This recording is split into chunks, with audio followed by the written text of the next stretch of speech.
Shall I start? Yes, sir. Please, sir. Thank you. Okay. Ajnanatimirandhasya jnananjanashalakaya chakshurunmilitam yena tasmai Shri Gurave Namaha.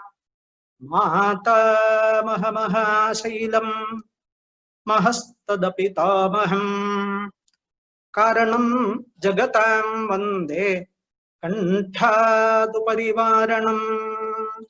Namo Dhammaya Mahate Namah Krishnaya Vedhase Brahmanebhyo Namaskritya Dharman Vakshyami Shashvatan. Dear friends, pranams to all. At the outset, let me thank the organizers of Mythological Classroom, especially Dr. Sunil, for having given me the opportunity to interact with studious people. And I salute every participant. I don't know whether Professor Mahulikar has joined. Every 7 scholars and students, I salute. And let me begin. I have been asked to talk on Valmiki Ramayana and Mahabharata from the perspective of ecology and environment. I have prepared PPT, some 60 slides are there. I have made citations from original texts, Mahabharata, Ramayana, and several other texts, Sanskrit citations, and I have given English renderings also. I'll be talking in English. I will be developing 4 points. Number 1, Mahabharata and Ramayana have dharma as the quintessence. Number 1. Number 2, dharma means living in tune with nature. Dharma is a complex concept which has permeated the whole fabric of Indian tradition, and it is complex, people say, but I say it's a simple concept. It means living in tune with nature. Point number 3, Mahabharata and Ramayana, representations of ancient Indian tradition, and being the quintessence of dharma, living in tune with nature, actually do not have any ecological or environment issue, because this ancient tradition believes in living in harmony with universe, with macrocosm, with nature. So no question of ecological imbalance or environmental disharmony. Number 4, still Mahabharata and Ramayana have got striking observations and statements highlighting the necessity of planting trees and maintaining water reservoirs. And we do find even strictures and legal measures envisaged for this purpose. And the very important fact is that Vyasa in the Mahabharata even anticipates the grim situation that is we are experiencing today, caused by ruthless exploitation of ecology and environment by humankind. So I will be developing these 4 points, and I will be taking more time for developing first 3 points. And the last point I will be coming only at the 3rd quarter of the duration. Okay, let me start the slides. Valmiki Ramayana and Mahabharata, thoughts on ecological and environmental harmony. Usually, we say that Ramayana and Mahabharata are two itihasas. What is meant by itihasa? Generally, itihasa is taken for epic poem or epic history.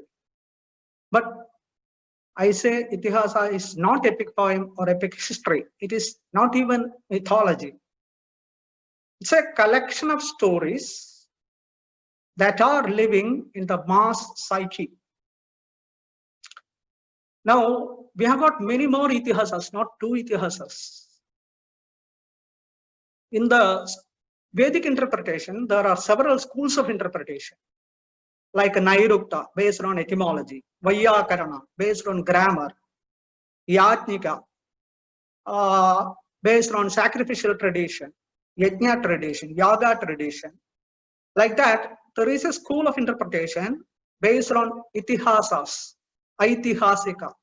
Here, itihasa means old stories living in the mind of mass psyche, in the mass psyche. And in the ancient lore, in our ancient lore, we get a refrain which recurs. It goes like this: Atrapi udaharanti imam itihasam puratanam. So what I mean to say is that Ramayana and Mahabharata are not itihasas or not the lone itihasas. They should be called shastras, stylized or systematic knowledge.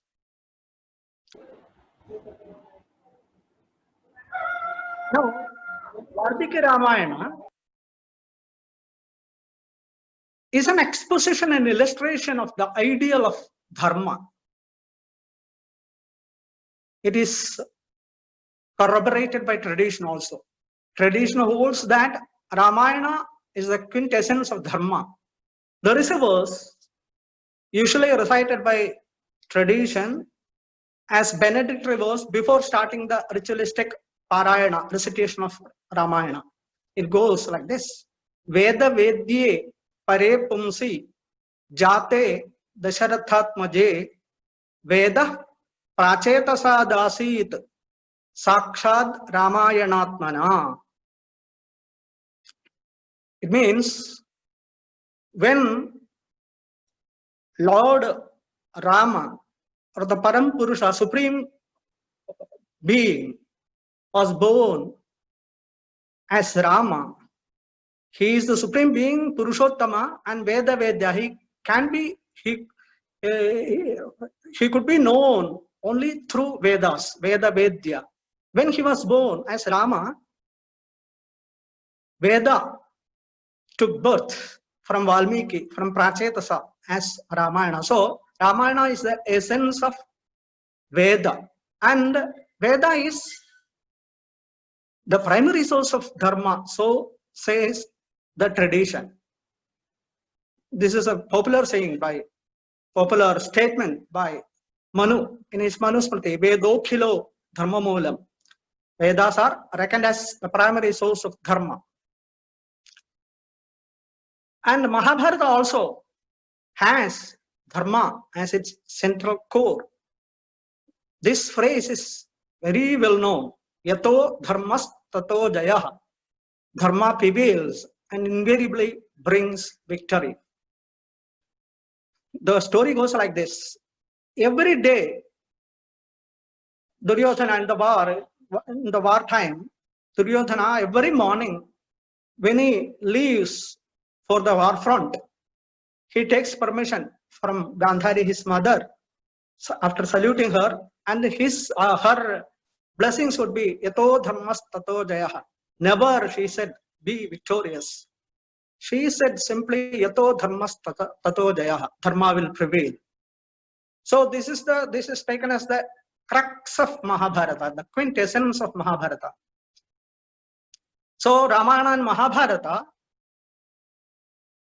they are to be looked upon as Shastra on Dharma, or expositions of Dharma.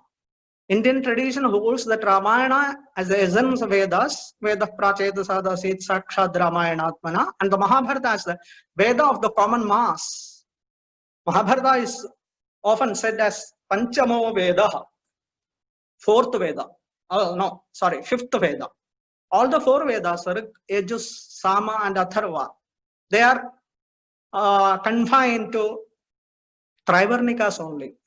But this Veda, the fifth Veda, Mahabharata, is open for all, for common mass. Bharatam Panchamo Veda. And Vedas are said to be the primary source of Dharma, Vedo Khilo Dharma Moolam. To put it in other words, Dharma is the essence of Vedas, and Ramayana and Mahabharata are the elucidation of Veda. Now, usually, by the term Veda, we mean the Vedic texts, Rigveda, Yajurveda, Samaveda, and Atharvaveda. Now, I am giving a different interpretation. I am not deviating from tradition. From tradition only, I am giving another meaning for Veda. Veda means Shastra or scripture or stylized knowledge. Shastra matra prasiddhartha vishayo Vedaha. We will come to this point again. From where did I get this concept, this notion that Veda means Shastra? In Indian tradition, ancient Indian tradition, three means of knowledge, three means of valid knowledge, pramanas, are mentioned. In the Natya Shastra, these three are expressed as Loko, Vedas, Tatha, Adhyatmam, Pramanam, Trividham, Smritam. These are the three means of knowledge.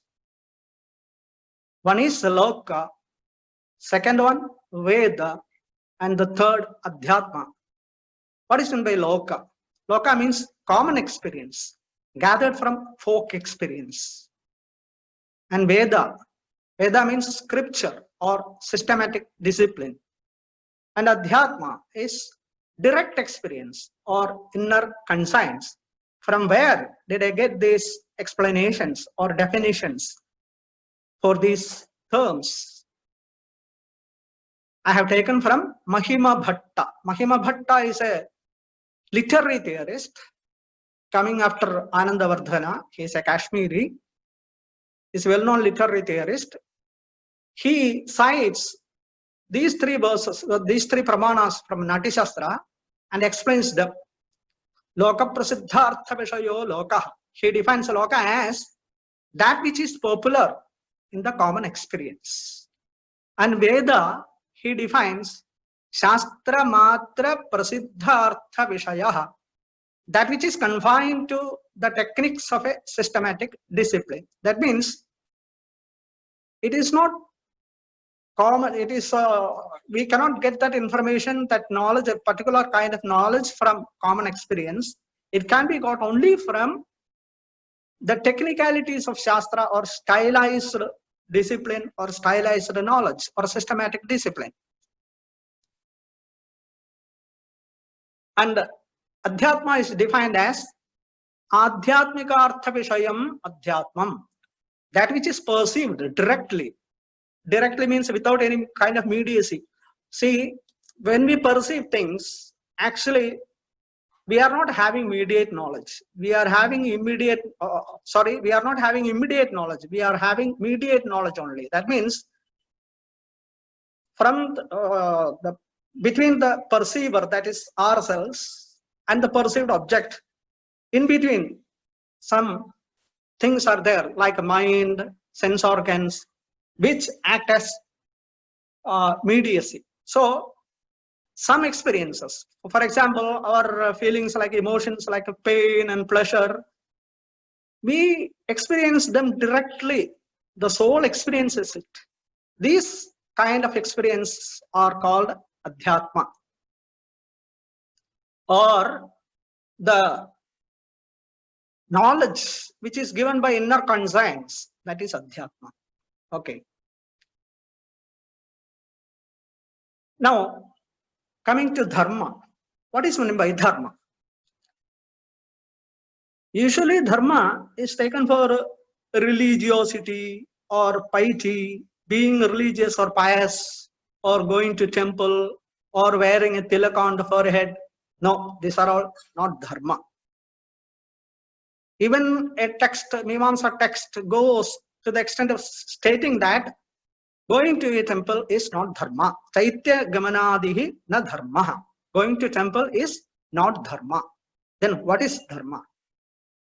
The concept of dharma occupies a very important place in the Indian tradition. In fact, it is the most vital element of all the facets of traditional fabric. All the scriptures have dharma as the most important point of discussion.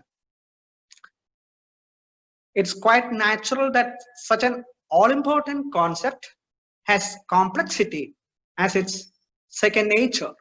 The great philosopher, poet, Krishna Dvaipayana, I am calling Vyasa as Krishna Dvaipayana. He is not only a poet, he is a philosopher. The great philosopher, poet, Krishna Dvaipayana puts it as Dharmasya Tattvam Nihitam Guhayam. This is well known. Dharmasya Tattvam Nihitam Guhayam Mahajano Yena Gatassa Panthaha. That is the second half of a very popular verse, well-known verse. The phrase means Dharmasya Tattvam Nihitam Guhayam means the gist of dharma is shrewded deep in obscurity. Actually, this has been caused by deep theorization. In its original form, dharma is an abstract principle, the principle which sustains this whole universe. For practical purposes, it's often described as various duties or acts related to one's stages in life. So what I mean to say is that dharma was made complex because of theorization, deep theorization. Actually, the concept is very simple, and that simple concept is elucidated here in this slide. Thus, dharma is a collection of all such activities of a man which go to support, strengthen, and promote the cosmic order of things.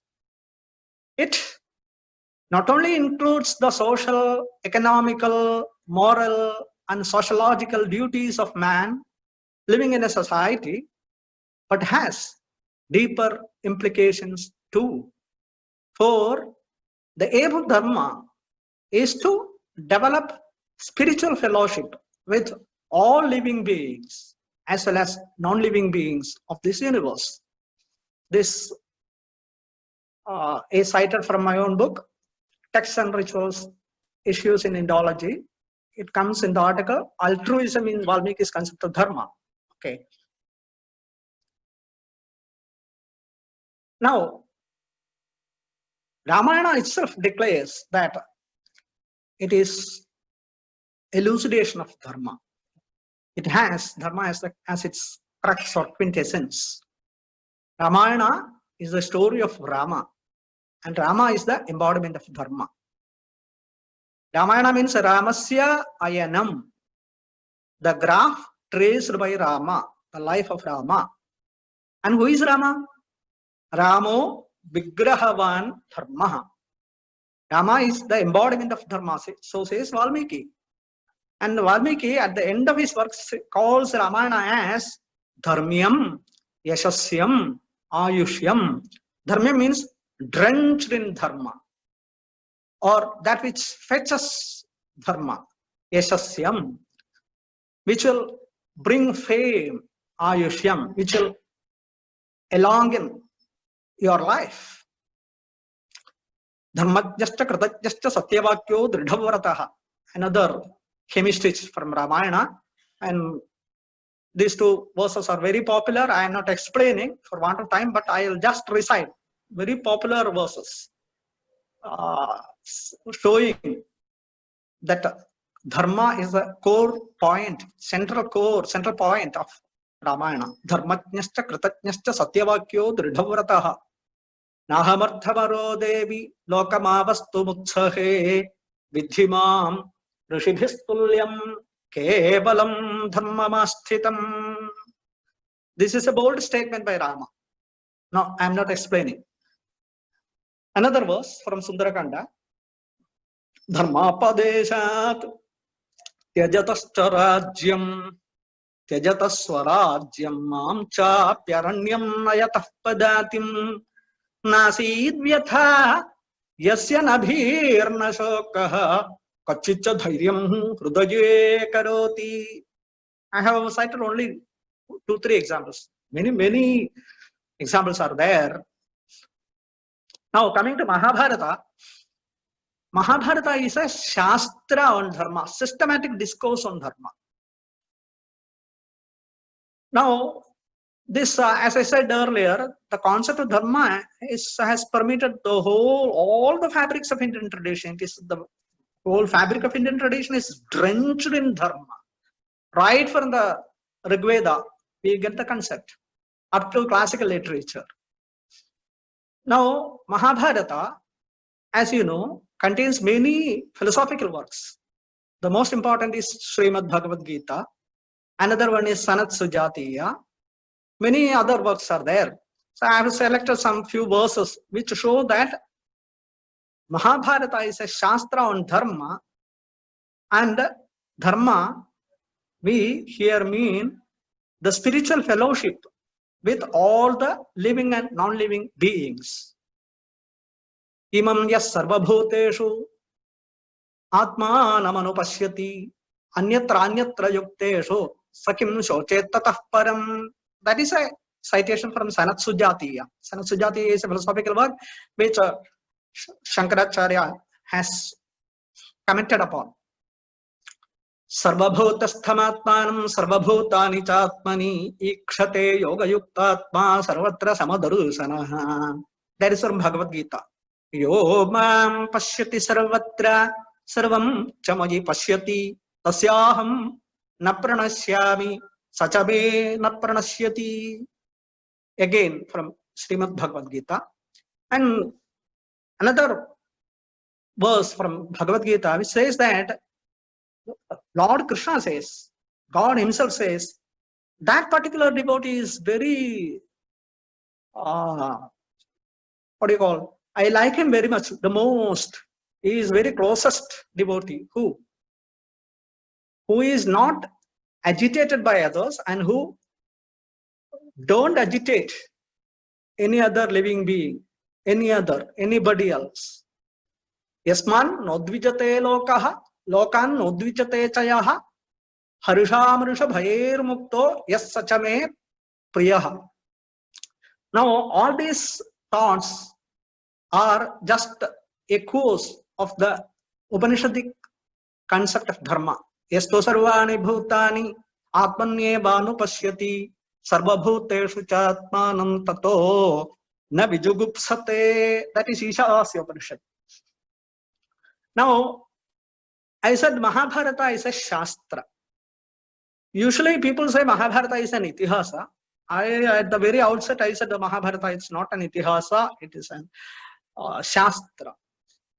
Have I got any backing, any authority for this? Yes, I have got an authority. Anandavardhana, the most celebrated literary theorist of India of 9th century, again a Kashmiri, in his celebrated work Dhunyaloka, clearly states that Mahabharata is a shastra expressed in Kavya format. I'll read out his passage, original passage in Sanskrit, and then give English rendering. Mahabharatepi shastra rupe kavyachhayanvayini Vrishni Pandava Virasavasana Vaimanasya Dayinim Samaptim Upanibadhrata Mahamunina, etc. etc. I'll read out the English rendering. In the Mahabharata too, this English rendering is from Professor K. Krishnamurti of Dharwad. Professor K. Krishnamurti, Karnataka University, is very well known, great scholar, grade 7th of Sanskrit. He has translated the whole of Dhunyaloka into English. I have taken this rendering from his translation. In the Mahabharata too, which combines both the elements of instruction and poetry in one, it will be seen that its conclusion in a note of despair and consequent on miserable deaths of Vrishnis as well as Pandavas goes on.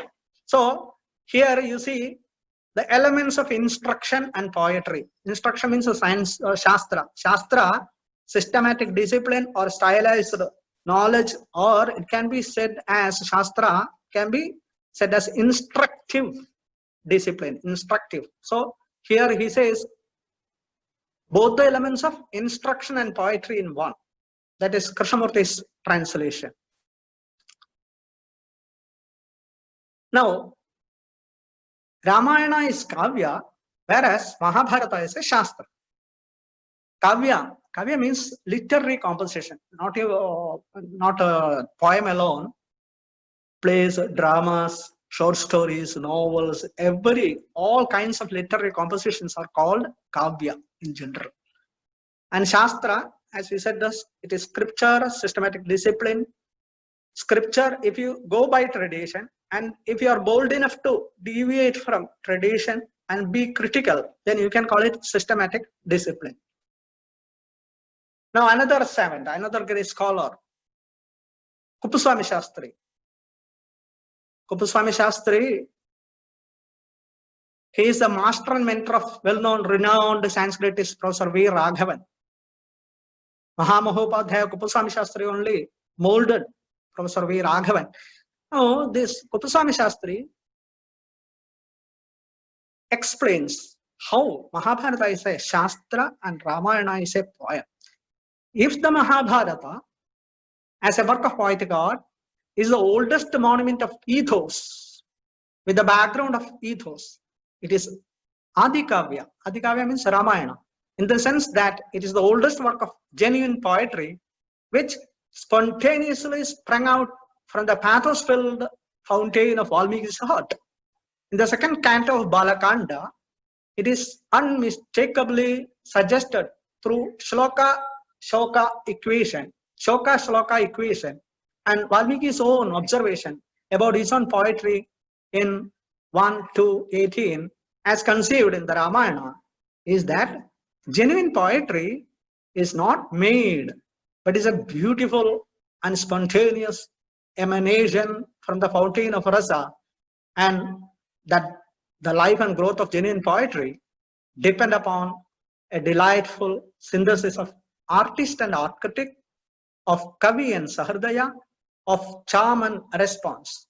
According to this theory of poetry, Kavya is not necessarily ornate poetry or court poetry, as some alien Sanskritists would render the term, but it is genuine poetry.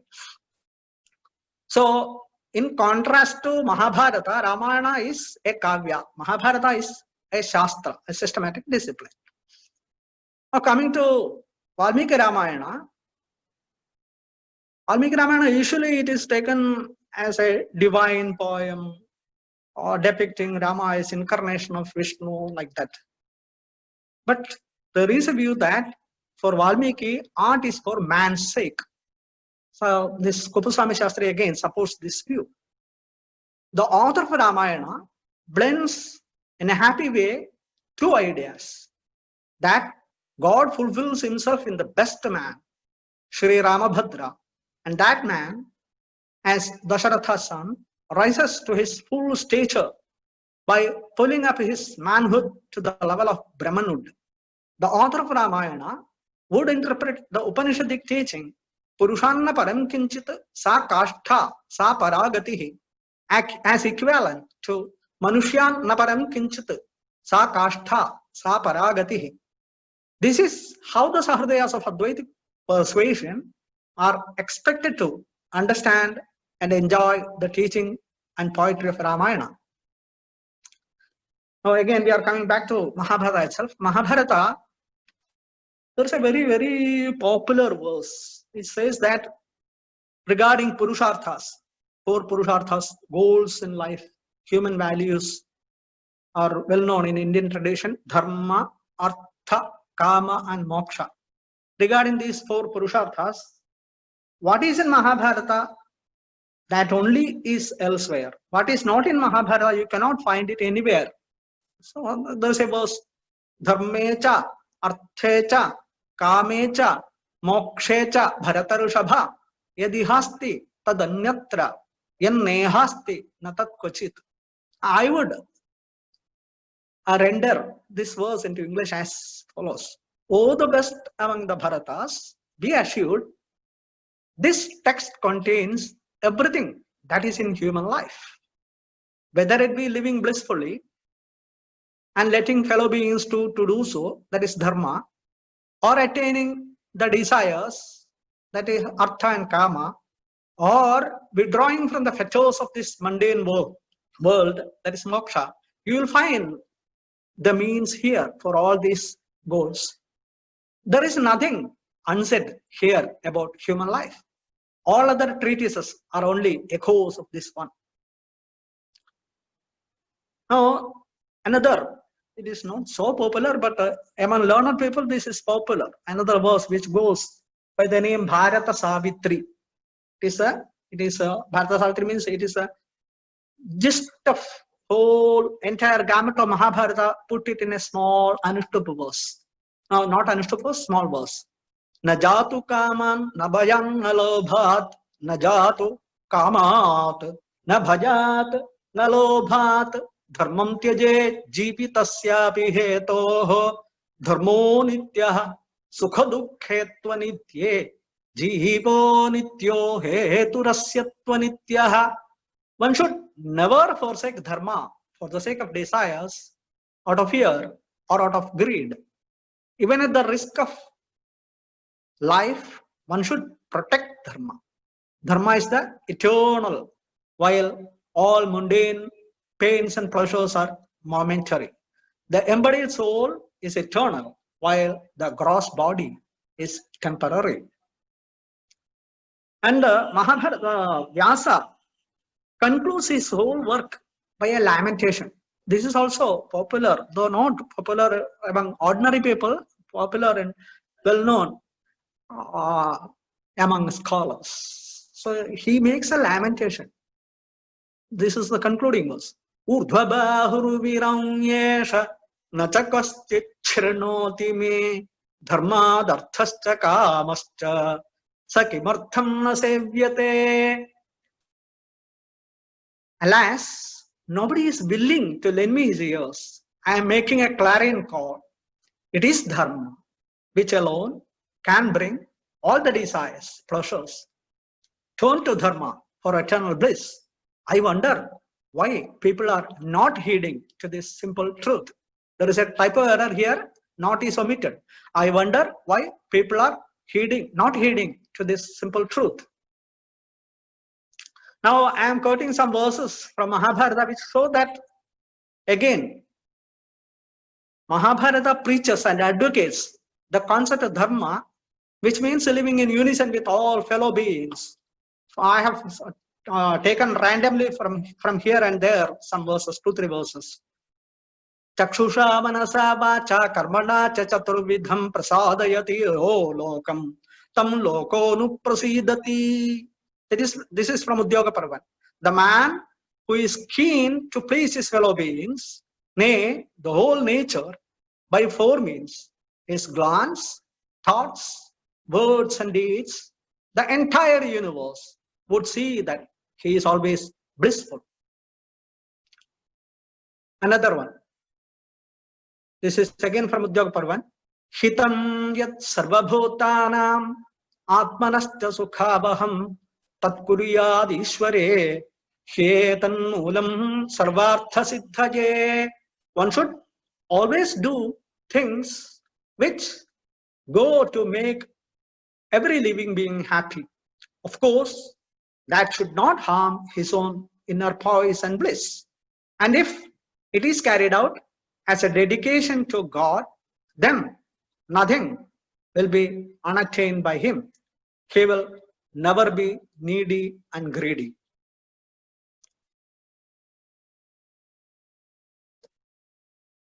In a same vein, in a similar vein, Valmiki also has this notion as the undercurrent of his work. For him, nature is a human being. Valmiki's description of nature, seasons, and natural phenomena are par excellence. Often, he sees nature as a human being, this is not surprising with him, who advocates dharma through the enchanting literary art form, and who strongly holds that art is for man's sake. As rightly pointed out by Krishna Chaitanya is a author, well-known author from Kerala. He has written many books, and he has written a history on classical Sanskrit literature. It is very good book. Valmiki, as rightly pointed out by Krishna Chaitanya, Valmiki regards life as the basis, inspiration, and justification of art. And he often looks up from art to life in order to embody the meaning of life in art. This is based on this book of Krishna Chaitanya, A New History of Sanskrit Literature. Now I will recite some verses, Sanskrit verses from Ramayana, justifying what I said here, justifying my statement. And I will not explain them. Only Sanskritists can enjoy, but I will recite these verses so that if any Sanskrit scholars are there, they can enjoy, like Professor Mahulikar or others, some 3-4 verses. Descriptions of nature are in fine tune with the quintessence of dharma, that is, living in perfect unison with cosmic rhythm. To justify this fact, I am quoting some verses.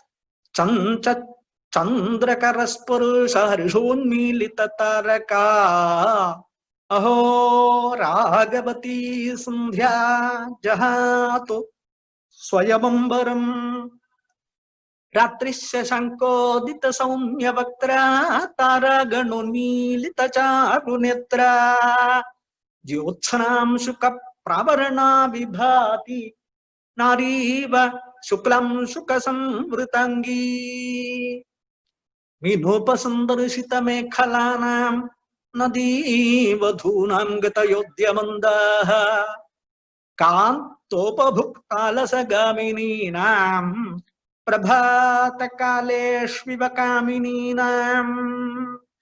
Lokam Suvrishtya Pariposhagitva Nadis Tataka Nichapurajitva Nishpanna Sasyam Vasudham Chakritva Tyaktva Nabhasto Yadhara Pranashta. Now we are coming to our actual proper topic, that is ecology and environment. So these are well known, so I'll just read out what is ecology, what is environmental science, and what is the relevance with ecology and environmental science when we have a deliberation on Mahabharata and Ramayana. Ecology, the scientific study of interactions of organisms among themselves and with environment, naturally, is a part of the environmental studies. It is comparatively young a discipline. This point is to be noted. It's a young discipline because after Industrial Revolution only, this concept of ecology developed in the West. The term ecology was coined by Ernst Haeckel in the book General Morphologic der Organismen.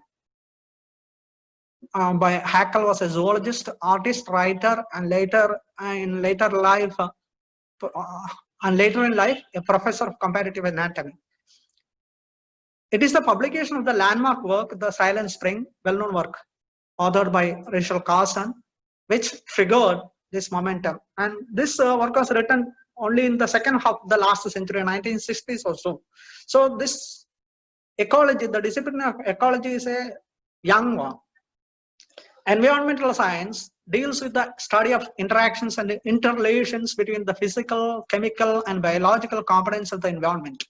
Environmental studies focus more on the understanding and analysis of human relations, perceptions, and policies towards the environment.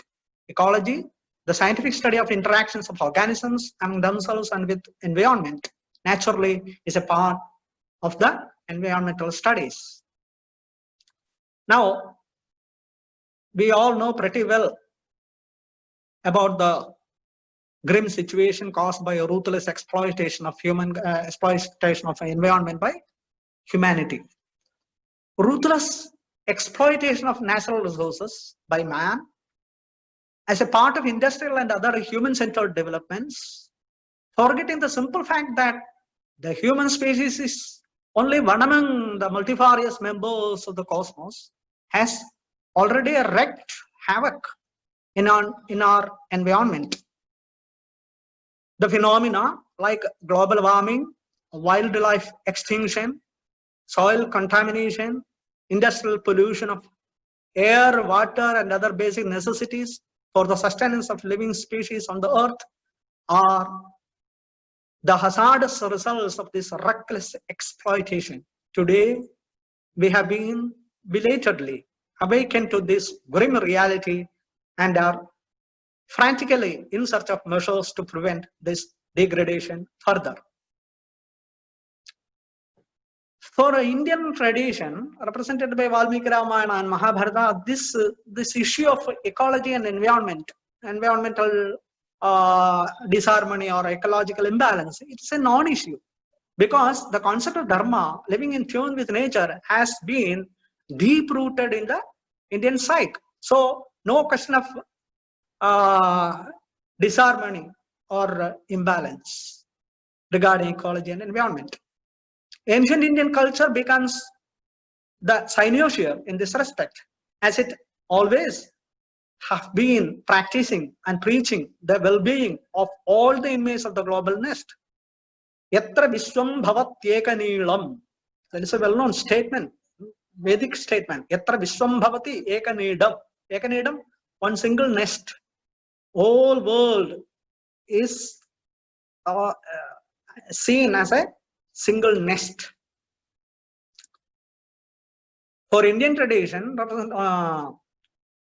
represented by Valmiki Ramayana and Mahabharata, this is a non-issue. One who seeks to assess the environmental and ecological awareness reflected in Ramayana and the Mahabharata is certain to confront a two-pronged problem. On the one hand, one cannot expect the expressions of environmental and ecological issues in the literature of such a tradition.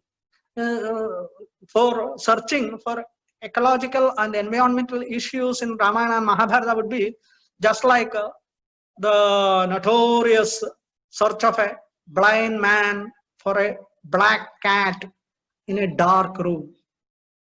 On the other hand, there was no such serious environmental issues during those ancient times. So now again coming to our tradition, how dharmic our ancient lore was, how lofty the ideal of concept was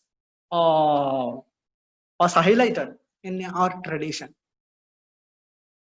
Samudravasane Devi Parvatastana Mandite Namo Vishwambhare Matah Padasparisham Kshamasya. Every Indian, every pious Indian, even today, salutes Mother Earth with a prayer. The early morning, when he wakes up, he begins his day with this prayer.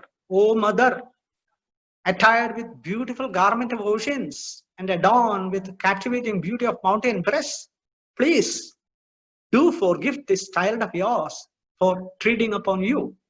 Samudravasane Devi Parvatastana Mandite Namo Vishwambhare Matah Padasparisham Kshamaswame.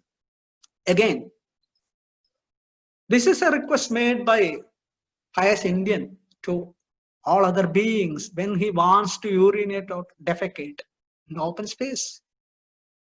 Uttishtanto Rishayo Devaha Gandharvaha Yaksharakshasaha Paritasthyajatam Sthanam Vinmutrotsarjanaya Me. He requests all the beings like Yakshas, Rakshasas, Gandharvas, etc. to move away. And the English rendering will be, may all the Gandharvas, Yakshas and Rakshasas kindly get away from this place so that I can urinate or defecate. So this was the great tradition. But it is very much striking to see that Vyasa anticipated the present day's grim situation.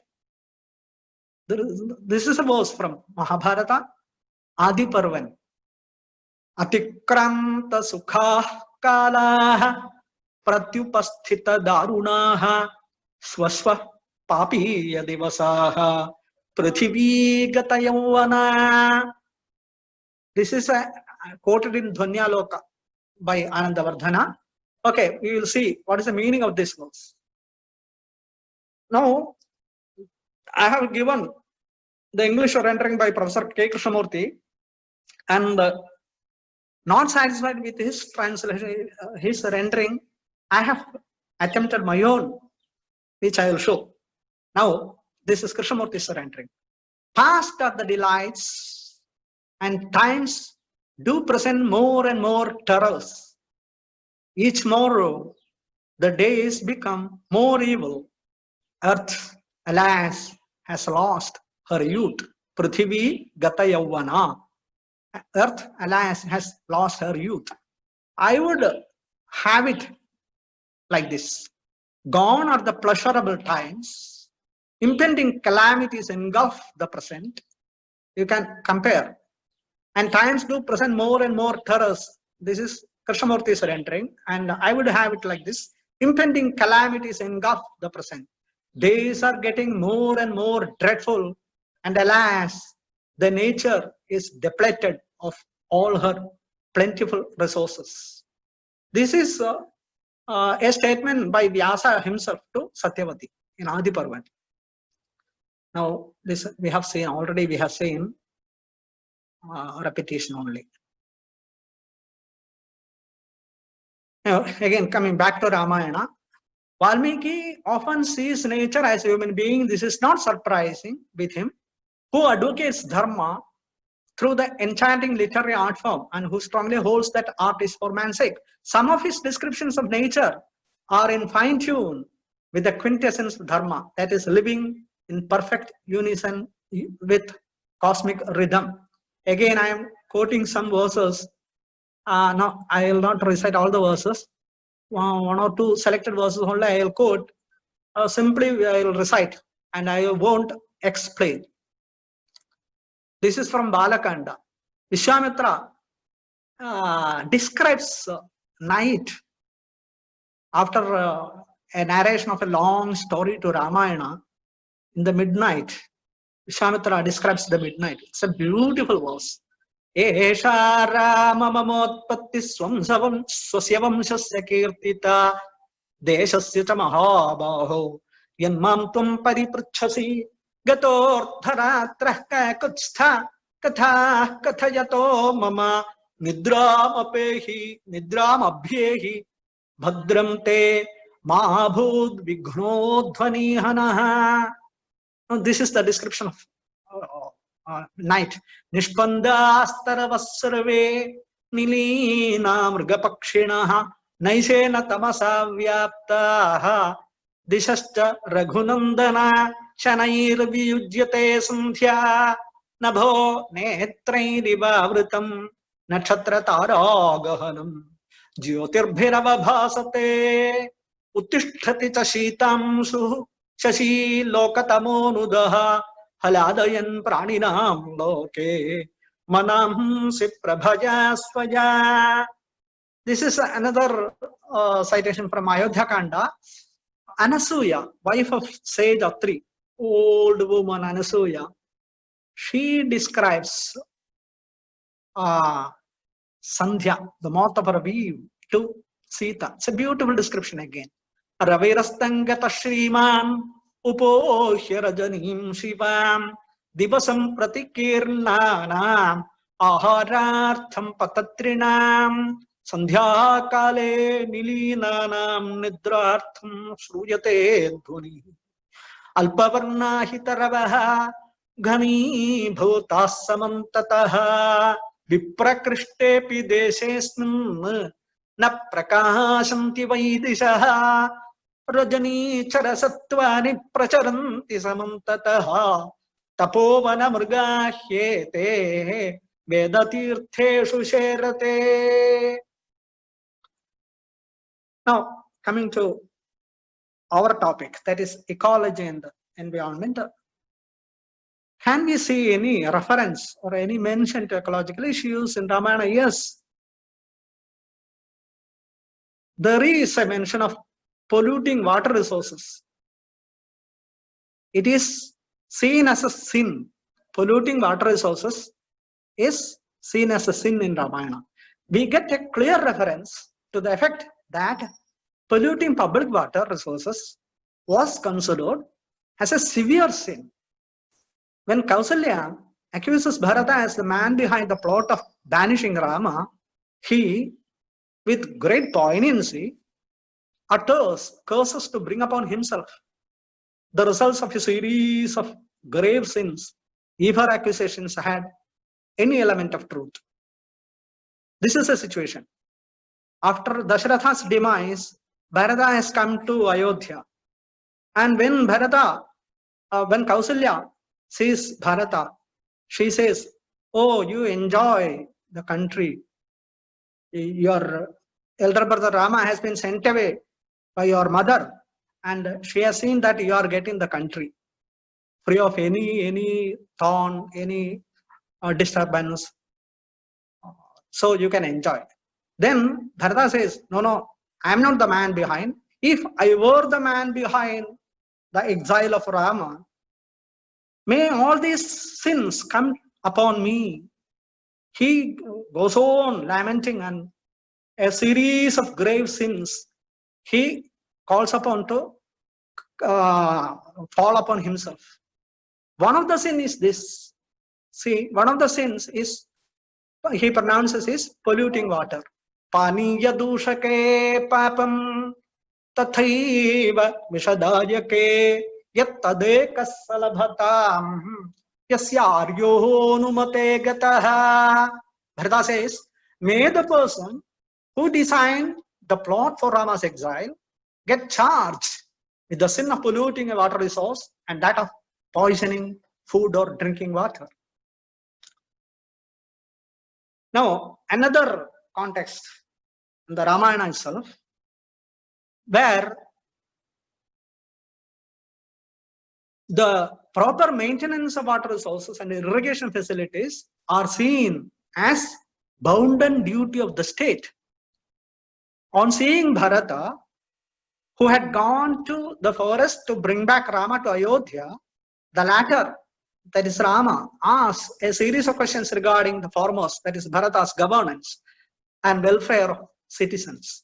One among them pertains to the bounden duty of the state or king to maintain a harmonious and blissful social life in the country with proper maintenance of water resources and irrigation facilities. So these are the verses. I should recite them. Kachit Chaitya Satairjushtaha Sunivistajanakulah Devasthanai Prapabhischa Tatakaischopashobhitaha Prahrishta Naranari Kasamajotsamashobhitaha Sukrishta Sima Pasuman Himsa Bhirabhivarjitaha Adeva Matrukoram Yaswapadai Parivarjitaha Parityakto Bhajai Sarvaihi Khanibhischopashobhitaha Vivarjito Naraih Papaihi Mama Purvabhirakshitaihi Kachit Janapadasphita Sukham Vasati Raghava. I have given my own English rendering. Hope people in the countryside and villages live happily. People in the villages are enjoying life, celebrating festive occasions with merriment, I suppose. Are you keeping them in a blissful state by providing excellent irrigation facilities? Hope they are not left to the mercy of nature for agriculture. Are the meadows and cultivable lands flourishing with sufficient water and free from the attack of wild animals? Are people in the country well protected all along for generations by our ancestors, live happily without the fear of antisocial elements and wild beasts? Now, this question comes in a canto called the Kachit Sarga. The whole canto, the whole chapter is called Kachit Sarga. It is a chapter on polity, statecraft in Valmiki Ramayana. There is a canto in the Valmiki Ramayana solely devoted to polity. It goes by the name Kachit Sarga. meaning a canto with the word Kachit appearing numerously. The Sanskrit word Kachit has a sense of interrogation. When Bharata went to the forest to see Rama, at the very first sight, Rama is inquiring whether Bharata is ruling the country properly. Here he asks many questions. This canto contains cardinal aspects of statecraft and the concept of welfare state. Now, the same is the situation in Mahabharata also. Polluting running water is seen as an offense in Mahabharata. This is a verse from Shanti Parvan. In the 69th chapter of Shanti Parvan, there is a description of polity. Brahman is said to have composed a text on polity. Brahman is God, Brahma. He is said to have composed a text on polity, statecraft, which goes by the name Trivarga. It is said to contain 1,00,000 verses. While describing the contents of the text, this verse appears, which says that the text deals with the offense of polluting water resources. Dushanam srotasam chaiva varnitancha asthirambhasam. So, a huge work titled Trivarga on polity is cited here. We have not got it. It is cited here, and Mahabharata says that it deals with the offense of polluting water resources. Dushanam srotasam chaiva varnitancha asthirambhasa. Now, in the Anushasana Parvan, a whole chapter is devoted for highlighting the necessity of maintaining water reservoirs and planting trees. Actually, they are seen as acts of piety. In the Anushasana Parvan, we get a full chapter, 58th one, which praises the construction of water reservoirs and planting of trees as great acts of piety. It equates the results of the pious act of construction of water reservoirs with those of great sacrificial acts like Ashwamedha, Atiratra, and Agnishtoma. So these are the verses. I am not reciting for want of time. Maintaining water reservoirs. One who maintains water reservoirs during all the seasons, he is certain to get the results of sacrifices like Agnihotra, Godana, then Agnishtoma, Atiratra, Ashwamedha, like that. So it's a passage. So it's a Sanskrit passage. I am not explaining. There itself, we get this word. It's very, very important. One who plants trees is ascertained of salvation of all his ancestors, even those to take birth in future. When somebody plants a tree, heaven is assured for all his ancestors and even for those to take birth in his lineage. Atita nagate chobhe pitrvamsam cha bharata tarayet vriksharopi cha tasmat vrikshamstaropajet. O Bharata, one who plants trees is certain to fetch salvation for all his ancestors and even for those who are yet to take birth in his race. Hence, one should plant trees. And interestingly, as if alluring people to plant trees, Mahabharata says fame in this world is added as an alluring extra benefit. In this case, so these verses I am not again. Another point is also included in the slide. Six-fold division of plants. It is described in Mahabharata. There are 6 kinds of plants: trees, bushes or shrubs, creepers, creeping plants, bamboo, and grass. Stavaranam cha bhutanam jataya shat prakirtitaha vriksha gulma lata balyaha tvaksaraha trinajatayaha. Now, trees are seen as a refuge for even gods, kinnaras and gandharvas. Pushpai suraganan vrikshaihi phalaischapi tatha pitrun chayayata atithim tata pujayanti mahiruhaha kinnaro ragaraksham si devagandharvadanavaha तथा ऋषिगणाश्चैव संश्रयन्ति महीरुहान् तस्मात् तडागे सद्वृक्षारोप्याः श्रेयोर्थिना सदा पुत्रवत् परिपाल्याश्च पुत्रास्ते धर्मतः स्मृताः.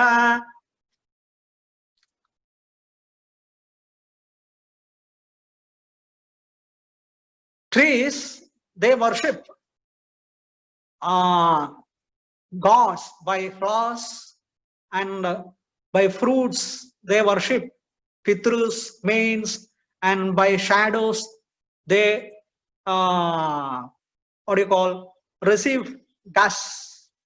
So trees are refuge for kinnaras, rakshas, reptiles, devas, gandharvas, and human beings. And the sages also depend upon trees for their living. So, tasmaga tadage sadvriksharopyaha, one should plant trees on the banks of water reservoirs, water resources.